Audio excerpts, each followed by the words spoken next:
Pa nas imamo hiše take, pa take, pa take, pa se dim iz dimnika veliko, pa... Živjo! Moje ime je Monika in priimek animator. Zdaj, priimek je itak nekaj, kar stoji poleg imena, pa te dodatno določa, tako da Monika animator. Ampak da mogoče na začetku nekaj razčistimo. Animator zame ni samo nekdo, ki skače pred otroki pa jih animira z bansi, ampak bi moral biti po mojem mnenju animator vsak kristjan. Anima v latinščini pomeni duša. Se pravi, animator je nekdo, ki dela stvari z dušo, ki navdušuje. Tako da smo v bistvu vsi, ki učimo, pričujemo, navdušujemo, animatorji. Zakaj ste vi danes mene zalotili pri banjsko hiše? Zato, ker hiša zame predstavlja en tak simbol varnosti pa sprejetosti. Jaz pa svoje poslanstvo animatorja lahko opravljam samo tam, kjer ljudje čutijo, da so sprejeti, kjer se čutijo varne, pa kjer čutijo, da jih imam jaz rada. Hiša predstavlja eno tako varnost, jasno začrtane meje in en topu prostor, v katerem se potem lahko realizirajo igra, delo in ljubezen. In o ljubezni danes tudi beremo v današnjem evangeliju. Ljubi torej Gospoda svojega Boga z vsem srcem in vso dušo in vsem mišljenjem in vso močjo.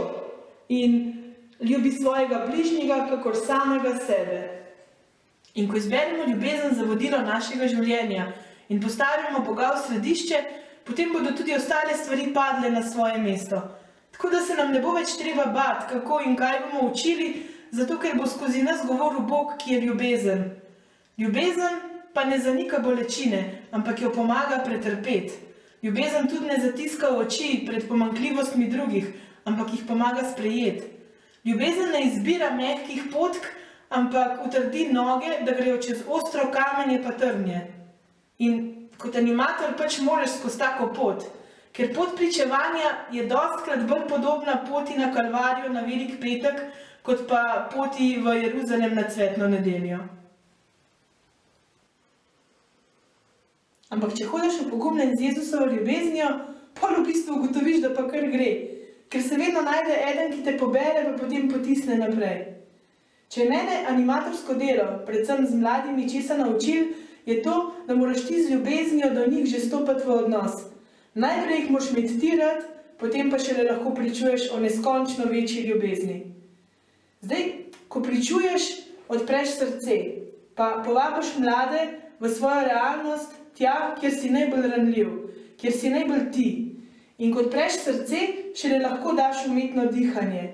Ampak ne umetno dihanje usta na usta, ampak srce na srce. In če je srce dosti toplo, pol se tudi zgodi, da se kakšne ledene sveče stopijo. Čeprav včasih malo dalj časa traja, včasih zebe, včasih celo boli. Ampak tako pač je s to metodo srce na srce. In ko ljudi povabimo v svoj dom, ponavadi malo pospravimo, zato da je dobrodošlica lepša. Zdaj smo se znašli približno na sredini posta, se pravi, da je čas, da spet malo pospravimo. Ampak kaj, ko nam samim ne bo šlo? Moramo povabiti odnos Boga. Ampak Bog bo prišel z macolo, začel bo razbijati stene, ki smo jih mi postavili v naših srcih. Mi smo mislili, da bo zamazal eno špranjo tam, pa zabil kakšno desko, zato da ne bo pritekala voda v naše stanovanje. Potem pa kar naenkrat ugotovimo, da on ruši in zbija. In to niti malo ni prijetno. Ampak kasneje ugotovimo, da v bistvu dozidava nove sobe, stopnišča, etaže. Mi smo mislili, da bomo postali ena mala spodobna bajtica, on pa iz nas gradi palačo, v katero se želi tudi sam naseliti. Ampak veste kaj?